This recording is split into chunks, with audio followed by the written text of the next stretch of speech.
स्वागत है आपका हमारे चैनल किस्से कहानियों में। आज हम सुनेंगे महाभारत की कहानी, भक्त ध्रुव की कथा। एक बार की बात है, राजा उत्तानपाद थे और उनकी दो रानियां थीं। एक रानी का नाम सुनीति और दूसरी रानी का नाम सुरुचि था।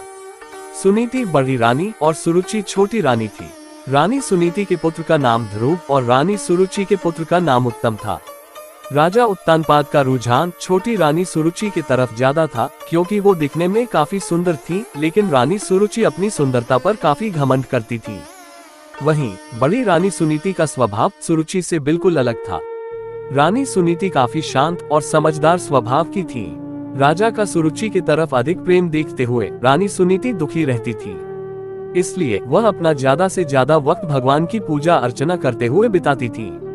एक दिन सुनीति के पुत्र ध्रुव अचानक अपने पिता राजा उत्तानपाद के गोद में जाकर बैठ गए। वह अपने पिता के गोद में बैठकर खेल ही रहे थे कि वहां छोटी रानी सुरुचि पहुंच गई। राजा के गोद में ध्रुव को बैठे देखकर रानी सुरुचि को गुस्सा आ गया। रानी ने ध्रुव को राजा के गोद से नीचे उतारते हुए कहा, तुम राजा के गोद में नहीं बैठ सकते हो। राजा की गोद और सिंहासन पर सिर्फ मेरे पुत्र उत्तम का अधिकार है। ये सुनकर ध्रुव को बहुत बुरा लगा। ध्रुव वहां से रोते हुए अपनी माँ के पास चला गया। ध्रुव को रोता देख माँ काफी चिंतित हो गई और ध्रुव से उसके रोने का कारण पूछा। ध्रुव ने रोते हुए सारी बात बताई। ध्रुव की बात सुनकर माँ के आंखों में भी आंसू आ गए। ध्रुव को चुप कराते हुए सुनीति ने कहा, भगवान की आराधना में बहुत शक्ति है। अगर सच्चे मन से आराधना की जाए तो भगवान से तुम्हें पिता की गोद और सिंहासन दोनों मिल सकते हैं। माँ की बात सुनकर ध्रुव ने निर्णय कर लिया कि वह सच्चे मन से भगवान की आराधना करेंगे। ध्रुव अपने महल से भगवान की प्रार्थना करने जंगलों की तरफ निकल पड़े। उन्हें रास्ते में ऋषि नारद मिले। छोटे से ध्रुव को जंगलों की तरफ जाता देख नारद ने उन्हें रोका। नारद ने उनसे पूछा, तुम जंगलों की तरफ क्यों जा रहे हो? ध्रुव ने उन्हें बताया कि वो भगवान का ध्यान करने जा रहे हैं। ध्रुव की बात सुनकर नारद ने उन्हें समझाकर राजमहल वापस भेजने की कोशिश की, लेकिन ध्रुव ने उनकी एक न सुनी।